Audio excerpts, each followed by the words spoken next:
വീടിനകത്തേക്ക് കയറി ഒരു ചായയും കുടിച്ച് ആ സോഫയിലോട്ട് കിടന്നത് മാത്രമേ ഓർമ്മയുള്ളൂ കേട്ടോ. പിന്നെ ഈ ശബ്ദം കേൾക്കുമ്പോഴാണ് എണീക്കുന്നത്. ഇതെന്താ അറിയോ? ഇതിന്റെ പേരാണ് മാങ്ങിഞ്ചി. മാങ്ങയുടെ മണമുള്ള ഇഞ്ചിയുടെ ടേസ്റ്റുള്ള ഒരു സംഭവമാണ്. ഇത് വെച്ച് അച്ചാറോ ചമ്മന്തിയോ എന്തിനാ മീൻകറിയിൽ വരെ ഇട്ടാൽ പോലും അടിപൊളി ടേസ്റ്റാണ്. അങ്ങനെ അമ്മയുടെ കൂടെ അത് സഹായിക്കാനൊക്കെ നിന്ന് കഴിഞ്ഞപ്പോഴാണ് ഇപ്പുറത്ത് ഇരുമ്പമ്പുള്ളി നിൽക്കുന്ന കാണുന്നത്, നമ്മുടെ ഇവിടുത്തെ പുളിഞ്ചിക്ക.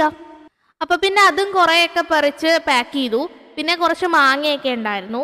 അങ്ങനെ അത്യാവശ്യം വീട്ടിൽ നിന്നുള്ള സാധനങ്ങളെല്ലാം എടുത്തുകൊണ്ട് ഞങ്ങൾ പോവാണ്. എൻ്റെ ഈ വരവിൻ്റെ ഉദ്ദേശം എന്ന് പറയുന്നത് അമ്മേനെ കൂടെ കൂട്ടാന്നുള്ളതാണ്. നാളെ പുലർച്ചെയാണ് നമുക്ക് ട്രെയിൻ ഉള്ളത്.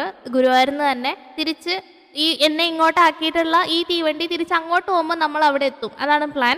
അപ്പോൾ ഇന്ന് വൈകുന്നേരം നമ്മൾ നിൽക്കുന്നത് ഗുരുവായൂരാവാന്ന് കരുതി ഗുരുവായൂർ അമ്പലമൊക്കെ തൊഴുത് കുറേ നേരം അവിടെ സ്പെൻഡ് ചെയ്ത് അങ്ങനെയുള്ളൊരു ദിവസം ആക്കാമെന്ന് കരുതിയിട്ട് നിൽക്കുകയാണ്.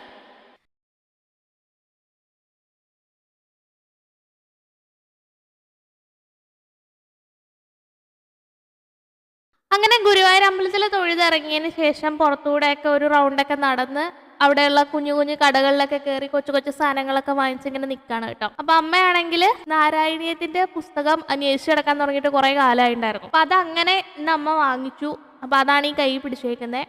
രാവിലെ 5:30ക്കാണ് ട്രെയിൻ. അപ്പൊ അതിന്റെ സമയങ്ങളൊക്കെ നോക്കി ടിക്കറ്റൊക്കെ എടുത്ത് 3ാമത്തെ പ്ലാറ്റ്ഫോമിലാണുള്ളത്. അപ്പൊ നമ്മൾ അങ്ങോട്ട് ചെന്നിരിക്കുകയാണ്. എൻജി മാറ്റുന്നതൊക്കെ കണ്ടു. പതുക്കെ ട്രെയിൻ എടുക്കാൻ പോവാണ്. അപ്പൊ നമ്മളുടെ തിരിച്ചുപോക്ക് ഇവിടെ സ്റ്റാർട്ട് ചെയ്യാണ്. ഇത്രയൊക്കെ ഉള്ളൂ ഈ തവണത്തെ വരവിലെ വിശേഷങ്ങൾ. അപ്പോൾ ബാക്കി നമുക്ക് നാട്ടിൽ ചെന്നിട്ട് കാണാം. അപ്പോൾ ശരി, എന്നാൽ പിന്നെ കാണാം.